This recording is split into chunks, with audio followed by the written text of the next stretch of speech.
तो आज हमने डिटेल से बात करनी है मियोसिस 2 के बारे में। सबसे पहले इस लेक्चर के लर्निंग आउटकम्स क्या होंगे हमारे पास। लर्निंग आउटकम्स में हमने सबसे पहले इंट्रोडक्शन टू मियोसिस 2 पढ़ना है, उसके बाद मियोसिस की सिग्निफिकेंस क्या है, उसके बाद मियोसिस में एरर्स आ जाएँ तो कौन सी सिचुएशंस अकर होती हैं, उसके बाद एपोप्टोसिस क्या है और उसके बाद हमारे पास नेक्रोसिस क्या है। तो ये आज वो सारी चीज़ हमने पढ़नी है। इंट्रोडक्शन टू मियोसिस 2, सिग्निफिकेंस क्या है, एरर्स क्या है, एपोप्टोसिस क्या है और नेक्रोसिस क्या है। सबसे पहले हम बात करते हैं मियोसिस 2 के इंट्रोडक्शन के बारे में। मियोसिस 2 जो है it is the continuation of meiosis 1 to complete the process of meiosis in germ cells, reproductive cells of male and female. कि मेल और फीमेल के अंदर मियोसिस 1 की कंटिन्यूएशन होती है ये मियोसिस 2, यानी मियोसिस 1 के बाद ही मियोसिस 2 स्टार्ट होती है। और ये किसके अंदर होती है? जर्म सेल्स और रिप्रोडक्टिव सेल्स के अंदर होती है। प्रीवियसली जो दो सेल डिवाइड हुए थे एक सेल में, मियोसिस 1 के थ्रू एक सेल दो सेल में डिवाइड होता है। लेकिन मियोसिस 2 से क्या होता है कि वही जो एक सेल पहले दो में डिवाइड होता है वो चार सेल्स में डिवाइड होता है। और वो चार जो सेल्स होते हैं वो कौन से होते हैं? हैप्लॉइड। सो एक डिप्लॉइड सेल होता है और वो किस में डिवाइड होता है? चार हैप्लॉइड सेल्स में डिवाइड होता है। ये हमारे पास दोनों मियोसिस के थ्रू प्रोसेस से होता है। उसके बाद फेजेस के हैं मियोसिस 2 की।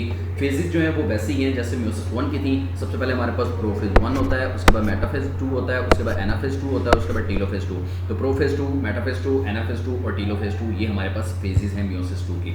उसके बाद अगर हम बात करें तो ये हम डिटेल से बात करेंगे। अब ब्रीफली बात करेंगे प्रोफेज 2 के बारे में। तो प्रोफेज 2 क्या है हमारे पास? प्रोफेज 2 जो है वो बहुत कम टाइम लेता है एज कम्पेयर टू प्रोफेज 1। एक एनिमेशन के थ्रू अब हम एक एनिमेशन के थ्रू मियोसिस 2 के प्रोसेस को समझने की कोशिश करते हैं। मियोसिस 2 हमारे पास क्या है? ये हमारे पास इस टाइम क्रोमोसोम्स मौजूद हैं जो मियोसिस 1 से गुजर चुके हैं, ठीक है। और ये इस शेप में है तकरीबन हमारे पास डिप्लाइड होते हैं हमारे पास। ये वो दो में डिवाइड होगी, ये मियोसिस 1 वो दिखा रहा है कि एक सेल दो में कैसे डिवाइड हुआ और वो उसके दो क्रोमेटिड्स वाले क्रोमोसोम है। और अब वो मियोसिस 2 के प्रोसेस के एनाफेज के अंदर वो टूट रहे हैं। ये मेल गुनेड और ये फीमेल गुनेड। मेल गुनेड में स्पर्म सेल्स प्रोड्यूस होते हैं, फीमेल गुनेड से एग सेल्स प्रोड्यूस होते हैं। ये हैप्लॉइड डॉटर सेल्स बन जाते हैं चार में। तो मियोसिस जो है वो दो प्रोसेस में डिवाइडेड है, मियोसिस 1 और मियोसिस 2।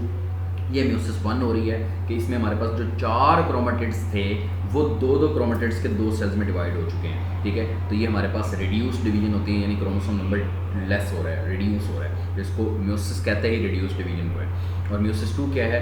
ये उन्हीं दो सेल हमने क्या देखा, अभी हमने क्या देखा यहाँ पे आप देख सकते हैं। मियोसिस 1 में क्या हुआ था? मियोसिस 1 में हमारे पास एक से दो सेल बन रहे हैं। ये हमारे पास मियोसिस 1 है, एक से दो सेल का बनना मियोसिस 1 है। लेकिन आगे उसी एक सेल से फिर दो और नीचे वाला सेल भी दो में डिवाइड होगा, यानी टोटल अब चार सेल। तो एक से दो में डिवाइड होना मियोसिस 1 और दो से अब ये चार जो बन रहे हैं ये हमारे पास मियोसिस 2 है। और ये इक्वेशनल डिवीजन के थ्रू होता है, यानी इक्वेटर सेल्स के ऊपर होता है। और ये हमारे पास डॉटर सेल्स बन गया है। इसमें हमारे पास नंबर ऑफ क्रोमोसोम्स जो है वो रिड्यूस्ड होते हैं। नंबर ऑफ क्रोमोसोम्स रिड्यूस्ड होते हैं, ये चार सेल्स बन गए हमारे पास, ये सिंगल क्रोमेटिड्स वाले, ये हमारे पास क्रोमोसोम्स रिड्यूस हो गए। और ये मियोसिस 2 हमारे पास इसके चार फेजेस के बारे में उसने बताया हुआ है। प्रोफेज 2 होता है हमारे पास, मेटाफेज 2 होता है, एनाफेज 2 होता है और टीलोफेज 2 होता है। प्रोफेज 2 में क्या हो रहा है ये आपको पूरा प्रोसेस डिस्क्राइब किया हुआ है। प्रोफेज 2 के अंदर हमारे पास न्यूक्लियोलाई जो होता है वो टूट जाते हैं। प्रोफेज 2 में न्यूक्लियर इन्वेलप जो है वो टूट जाता है और क्रोमोसोम ऐसे ही रिवॉल्व करना स्टार्ट कर देते हैं, ठीक है। Wandering roaming around and they are roaming around in the nucleus, ठीक है। और न्यूक्लियर इन्वेलप नहीं होती। उसके बाद ये काइनेटोकोर्स के बारे में उसने बताया हुआ है। अब प्रोफेज 2 के बाद हमारे पास मेटाफेज 2 है। मेटाफेज 2 में सिर्फ अरेंज होते हैं वो। और अब ये एनाफेज है। एनाफेज में आप देख रहे हैं क्रोमोसोम को अलग अलग जुदा कर रहे हैं, एक साइड पे जा रहा है दूसरी साइड पे जा रहा है। ये एनाफेज था हमारे पास। और टीलोफेज 2 क्या है हमारे पास? टीलोफेज में वो जो न्यूक्लियर इन्वेलप होती है वो न्यूक्लियर इन्वेलप दोबारा से उसके अराउंड बन जाती है। तो ये न्यूक्लियर इन्वेलप उसके अराउंड दोबारा उसकी फॉर्मेशन हो जाती है। तो ये जो एक क्रोमेटिड वाला क्रोमोसोम था उसके अराउंड न्यूक्लियर इन्वेलप बन जाती है। तो ये अब दो सेल से चार सेल्स होते हैं। तो बेसिकली ये हमारे पास मियोसिस 2 का प्रोसेस है। उसके बाद साइटोकाइनेसिस हो जाते हैं, तो वो चारों सेल्स जो हैं वो चार डिफरेंट सेल्स के अंदर डिवाइड हो जाते हैं। तो एक सेल से चार सेल बन चुके हैं। तो ये हमारे पास मियोसिस 2 थी, ठीक है। अब प्रोफेज 2 अभी हमने देखा कि जो प्रोफेज 2 है वो बहुत कम टाइम लेती है और उसमें सिर्फ क्या होता है न्यूक्लियर लाई और न्यूक्लियर इन्वेलप क्या हो जाती है? डिसअपीयर हो जाती है, गायब हो जाती है। क्रोमेटिन कंडेंस होता है और वो क्या बना देते हैं? क्रोमोसोम्स बना देते हैं और सेंट्रियोल पोलर रीजन की तरफ चले जाते हैं, ठीक है। तो ये हमारे पास प्रोफेज 2 था। उसके बाद हमारे पास मेटाफेज 2 होता है। मेटाफेज 2 में क्या होता है कि ये हमारे पास क्रोमोसोम्स थे। सबसे पहले बेसिकली हम देखते हैं कि हमारे पास ये मेटाफेज 2 जो है उसके अंदर ये जो क्रोमोसोम ये वाले थे, ये क्रोमोसोम मेटाफेज प्लेट के ऊपर क्या हो जाते हैं? अरेंज हो जाते हैं। ये मेटाफेज 2 में सिर्फ वो इक्वेटर प्लेट के ऊपर या इक्वेटर ऑफ द सेल के ऊपर क्या हो जाते हैं? अरेंज हो जाते हैं। मेटाफेज प्लेट पे अरेंज होने को मेटाफेज 2 स्टेज कहते हैं। एनाफेज 2 क्या है? ये जो अरेंज हुए थे, अभी हमने प्रीवियस की बात की कि ये जो क्रोमोसोम्स अरेंज हुए थे ये अलग अलग हो जाएं, अगर ये एक इस तरफ एक इस तरफ एक इस तरफ एक इस तरफ और एक इस तरफ और एक इस तरफ, ये फेज़ क्या कहलाता है? एनाफेज। ये एक आएगा तो ये इधर आ जाएगा और ये इधर, ये भी एक इधर, ये एक इधर, इसका एक हिस्सा इधर, एक हिस्सा इधर। तो ये एनाफेज क्या है, सिर्फ उनको क्लीव कर देना, अंदर से क्लीवेज डाल के उसको अलग अलग कर लेना, ये हमारे पास क्या कहलाता है, एनाफेज 2। उसके बाद हमारे पास टीलोफेज 2 होता है। टीलोफेज अभी हमने देखा एक क्रोमोसोम यहाँ चला गया, एक यहाँ चला गया, एक यहाँ चला गया, एक यहाँ चला गया। इस फेज़ में हमारे पास क्या होता है, यही क्रोमोसोम के अराउंड सिर्फ न्यूक्लियर इनवेलप बनती है। तो ये न्यूक्लियर इनवेलप टूटती किस प्रोसेस में है, प्रोफेज में, और बन किस में रही है, टीलोफेज में। तो ये हमारे पास 4 सेल्स बन चुके हैं। ये हमारे पास अभी कैरियोकाइनेसिस हुई थी, तो ये न्यूक्लियस तो डिवाइड हो चुके हैं, अब इसमें साइटोकाइनेसिस होगी, तो ये 4 सेल्स अलग से, ये एक हो गया, ये 2 सेल, और ये हमारे पास 3 सेल, और ये हमारे पास 4 सेल। तो ये 4 सेल्स हमारे पास डिफरेंट डिवाइड हो जाते हैं। अब हम म्यूसिस 2 के प्रोसेस को एक डायग्राम के थ्रू डिस्क्राइब करने की कोशिश करते हैं। सबसे पहले म्यूसिस 2 में होता क्या है, प्रोफेज 2।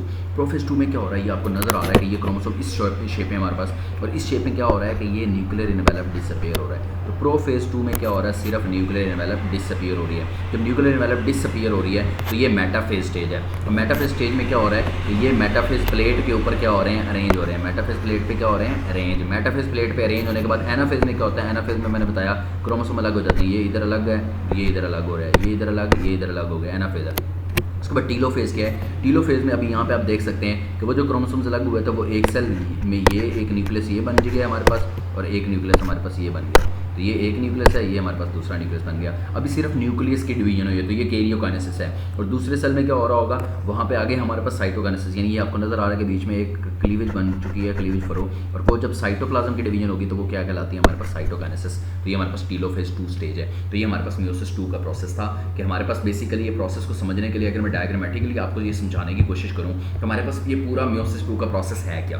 अब गौर से देखना आपने, म्यूसिस का प्रोसेस क्या है। इसमें हमारे पास 2 टाइप्स होती हैं, म्यूसिस 1 भी होती है, म्यूसिस 2 भी होती है। इस हम पूरे प्रोसेस को एक डायग्राम की मदद से समझने की कोशिश करते हैं कि हमारे पास म्यूसिस पूरा प्रोसेस है क्या, ठीक है। तो पूरा प्रोसेस अगर हम समझने की कोशिश करें तो सबसे पहली बात हमारे पास ये है कि म्यूसिस अगर जिस सेल की करवानी होती है, सेल हमारे पास कुछ इस तरह से होता है। कोई भी सेल हो वो हमारे पास कुछ इस तरह से होता है, ये इस शेप में होता है। अब हमने पढ़ा कि ये सेल है, ये हमारे पास सपोज करते हैं कि मेरे पास स्पर्म सेल है, ये एक मेल का स्पर्म सेल है, इससे हमने म्यूसिस करवानी है। इस तरह क्रोमोसोम है। अब जब वो इंटरफेज के एस फेज से गुजरेगा तो उसके डीएनए की रेप्लिकेशन होगी और वो डबल हो जाएगा। तो पहले जिसके 2 क्रोमेटिड्स से अब वो कितने बन चुके हैं, 4 क्रोमेटिड्स बन चुके हैं, 2 वो और 2 ये क्रोमेटिड्स। तो ये 4 क्रोमेटिड्स बन चुके हैं। इसको बाइवेलेंट या टेट्राहेड्रल कहते हैं, ये हमने पहले पढ़ा था म्यूसिस 1 के अंदर। अब ये 4 क्रोमेटिड्स बन चुके हैं। अब क्या होगा, म्यूसिस का अब जो प्रोसेस स्टार्ट होगा म्यूसिस 1 का, वो होगा प्रोफेज 1। प्रोफेज 1 में न्यूक्लियर इनवेलप टूट जाएगा। न्यूक्लियर इनवेलप जब टूटेगा तो उसके बाद ये आज़ाद फिरेंगे, और अब ये आज़ाद फिरने लगे। उसके बाद मेटाफेज 1 आता है। मेटाफेज में क्या आता है, ये मेटाफेज प्लेट पे क्या हो जाते हैं, अरेंज। उसके बाद एनाफेज आता है। एनाफेज में क्या होता है, एनाफेज में ये एक इधर एक क्रोमोसोम इधर चला जाता है और एक क्रोमोसोम इधर चला जाता है, ये अलग अलग हो गए। और टीलोफेज में क्या होता है कि ये जो क्रोमोसोम इधर अलग आया था, ये इसके अराउंड भी एक न्यूक्लियर इनवेलप बन जाती है, और ये क्रोमोसोम जो आया था इसके अराउंड भी एक न्यूक्लियर इनवेलप बन जाती है। तो ये एक सेल था, ये आप देख सकते हैं। ये हमारे पास कितना था, एक से कितने बने हैं हमारे पास, 2। तो ये 1 से 2 बनना, ये सारा प्रोसेस क्या कहलाता है, म्यूसिस 1 कहलाता है, म्यूसिस 1। अब म्यूसिस 2 की बात करते हैं। म्यूसिस 2 क्या है हमारे पास, ये जो सेल है। अब एक चीज़ बहुत इंपॉर्टेंट है यहाँ पे समझने वाली, वो ये है कि म्यूसिस 1 के बाद, या जब म्यूसिस 1 स्टार्ट होने लगी थी तो एस फेज हुआ था, ठीक है। लेकिन म्यूसिस 2 जब स्टार्ट होगी एस फेज नहीं होगा, ये आपने याद रखना। म्यूसिस 2 में कोई एस फेज नहीं होता, यानी अब रेप्लिकेशन या ऑफ क्रोमोसोम्स या डीएनए क्रोमेटिन नहीं होगी, ठीक है। ऐसे ही सेल आगे जाएंगे। अब सबसे पहले प्रोफेज 1 है, प्रोफेज 2 आएगा। प्रोफेज 2 के अंदर क्या होगा, सिर्फ इनकी न्यूक्लियर इनवेलप टूट जाएगी। ये न्यूक्लियर इनवेलप क्या हो गई है, टूट गई है। न्यूक्लियर इनवेलप टूट गई। न्यूक्लियर इनवेलप टूटने के बाद मेटाफेज 2 आता है। मेटाफेज 2 में क्या होगा, मेटाफेज 2 में होगा ये कि ये जो क्रोमोसोम्स थे ये अरेंज हो जाएंगे मेटाफेज प्लेट पे, ये अरेंज हो गए, ठीक है। अब ये हमारे पास मेटाफेज प्लेट पे क्रोमोसोम अरेंज हो गए। ये जो मेटाफेज प्लेट पे क्रोमोसोम अरेंज हुए थे, अब हमारे पास कौन सा प्रोसेस आएगा, एनाफेज। एनाफेज क्या करेगी, एनाफेज के अंदर ये एक साइड पे डिवाइड हो जाएगा, एक दूसरी साइड पे, ये एक साइड पे, ये दूसरी साइड पे। अब ये जो हमारे पास दूसरी साइड पे डिवाइड हो गया। अब एनाफेज में कुछ सिचुएशन ये बन चुकी है, एक इधर आ गया क्रोमोसोम, एक इधर आ गया, एक इधर आ गया, एक इधर आ गया। ये एनाफेज है। एनाफेज के बाद हमारे पास टीलोफेज होता है। टीलोफेज में क्या होता है कि इसके अराउंड भी न्यूक्लियर इनवेलप बन जाएगा, इसके अराउंड भी न्यूक्लियर इनवेलप बन जाएगा, इसके अराउंड भी न्यूक्लियर इनवेलप बन जाएगा, इसके अराउंड भी न्यूक्लियर इनवेलप बन जाएगा। तो सेल बेसिकली हमारे पास पहले कितने थे, एक से अब टोटल कितने बन चुके हैं, 4, ठीक है। तो 1 से 2 किस प्रोसेस में बनते हैं, म्यूसिस 1 के प्रोसेस में, और 1 से 4 किस प्रोसेस में बनते हैं, म्यूसिस 2 के प्रोसेस में, ठीक है। तो ये 4 सेल बन चुके हैं। और एक और डिफरेंस भी है, वो ये है शुरू में सेल का क्रोमोसोम कुछ इस तरह से था, यानी डिप्लॉयड क्रोमेटिड थे, डिप्लॉयड सेल था, यानी उसमें क्रोमेटिड 2 थे। और यहाँ पे आप देख सकते हैं ये जब 4 सेल बने तो उसमें क्रोमोसोम क्या है, हैप्लॉइड है, एक क्रोमेटिड है। इसका मतलब ये है कि ये एक रिडक्शन डिवीजन है, रिड्यूस हो रहे हैं इसमें क्रोमोसोम नंबर। और उसके बाद अब 23 सेल में 23 क्रोमोसोम आएंगे। पहले 46 क्रोमोसोम्स थे यहाँ पे, अब हमारे पास कितने क्रोमोसोम आएंगे, 23 क्रोमोसोम्स के 4 सेल बनेंगे। सिग्निफिकेंस क्या है, सबसे पहले इसकी सिग्निफिकेंस पे 2 पॉइंट्स हमारे पास म्यूसिस में। सबसे पहले तो ये मेंटेनेंस ऑफ क्रोमोसोम नंबर करवाती है नई जनरेशन के अंदर। उसके बाद वेरिएशन जो पैदा होती है, जैसे मैंने बताया कि हमारे एक ही माँ बाप के 4 बेटे हों तो उनकी शेप सेम नहीं होती, उनकी करैक्टरिस्टिक सेम नहीं होती। वो क्यों नहीं होती, क्योंकि म्यूसिस के प्रोसेस होते हैं, म्यूसिस में वेरिएशन आती हैं। एरर्स आ जाए तो क्या होती है, सबसे मोस्ट इंपॉर्टेंट जो एरर होता है वो क्रोमोसोमल नॉन डिस्टिंक्शन होती है। क्रोमोसोमल नॉन डिस्टिंक्शन क्या है कि हमने अभी पढ़ा कि ये जो क्रोमोसोम्स हैं ये एक दूसरे से, ये इस टाइम जंक्शन बना हुआ है, इस टाइम क्रोमोसोम जुड़े हुए हैं ना, ये इनका जंक्शन बना हुआ है। अच्छा, ये जो जंक्शन बना हुआ है इसको उसने तोड़ना होता है, जिसको क्या कहते हैं, डिसजंक्शन कहते हैं। और अगर ये टूट जाए तो प्रोसेस सही है, क्योंकि हमने तोड़ना होता है ना, अलग अलग करना होता है। अगर ये टूट जाए तो प्रोसेस सही है। अगर ये ना टूटे, ये डिसजंक्शन ना हो, तो उसको कहेंगे नॉन डिसजंक्शन। और नॉन डिसजंक्शन अगर हो जाए तो क्रोमोसोम नंबर बढ़ जाता है, या तो 45 हो जाता है क्योंकि 46 चाहिए होता है ना, या तो कम हो जाते हैं या फिर ज़्यादा हो जाते हैं क्रोमोसोम। तो इस वजह से हमारे पास एरर्स आते हैं, जिसमें हमारे पास डाउन सिंड्रोम हो गया, हमारे पास क्लाइंट-फेल्टर सिंड्रोम हो गया, ठीक है, ये हमारा टर्नर सिंड्रोम हो गया। ये सिंड्रोम्स पैदा होते हैं जिसमें 45 क्रोमोसोम्स यानी एबनॉर्मल क्रोमोसोम्स होते हैं। तो ये जो 45 क्रोमोसोम जिनमें होते हैं या 47 होते हैं, तो वो थोड़े एबनॉर्मल होते हैं, वो नॉर्मल ह्यूमन बींग्स की तरह नहीं होते। उसके बाद एपोप्टोसिस और नेक्रोसिस क्या है हमारे पास। सबसे पहले एपोप्टोसिस की अगर हम बात करें तो एपोप्टोसिस वो है जिसमें प्रोग्राम्ड सेल डेथ होती है, कि यानी हमने किसी सेल की सेल डेथ करवानी है, यानी उसकी डेथ करवानी है, और वो प्रोग्राम्ड हो, यानी किसी प्रोग्राम के थ्रू हो, एक सीक्वेंस के थ्रू हो, तो उसको हम एपोप्टोसिस कहते हैं। एपोप्टोसिस में सबसे पहले क्या होता है, सपोज मेरे पास ये सेल है, सेल सबसे पहले क्या करेगा, सेल श्रिंक होगा। श्रिंक करने का मतलब है कि ये बिल्कुल इस तरह हो जाएगा। अच्छा, श्रिंक हो गया। उसके बाद क्या होता है, साइटोस्केलेटन का ब्रेकडाउन होगी इस सेल की ड्यू टू द साइटोस्केलेटन के जो डिज़ाइन होते हैं उनकी वजह से। ये क्या, न्यूक्लियर एनवेलप सेपरेट कर जाएगा डिस्क्रीट क्रोमेटिन बॉडीज़ के अंदर, और ये ब्लैब्स बन जाएंगे, ठीक है, छोटे छोटे टुकड़े। और जब छोटे छोटे टुकड़े हमारे पास आएंगे तो वो छोटे छोटे टुकड़े हमारे पास उसकी वजह से सेल डेथ हो जाएगी। तो ये हमारे पास एपोप्टोसिस है कि जो हमारे पास खुद से हम सेल डेथ करवाते हैं। एपोप्टोसिस यानी जो आप करवाते हैं ना, यानी अपने आप से।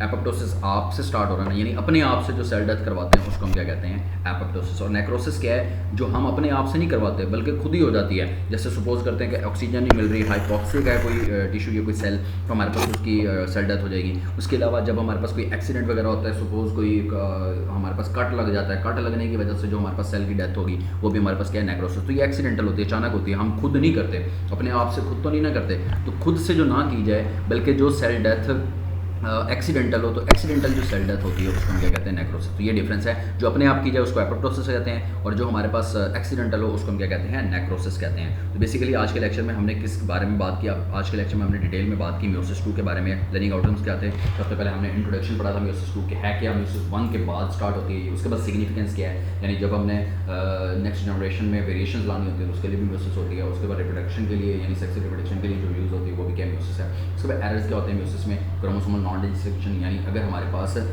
क्रोमोसोम सेपरेट ना हो तो उनकी वजह से 45 या 47 क्रोमोसोम आ जाते हैं, उस वजह से एरर्स आ जाते हैं। उसके बाद एपोप्टोसिस के अपने आप सेल डेथ हो तो एपोप्टोसिस है, और अगर हमारे पास एक्सीडेंटल सेल डेथ तो उसको हम क्या कहते हैं, नेक्रोसिस है। So that's all for today, thank you so much. ये आज का हमारा लेक्चर था, तो मिलते हैं अब नेक्स्ट लेक्चर के दौरान।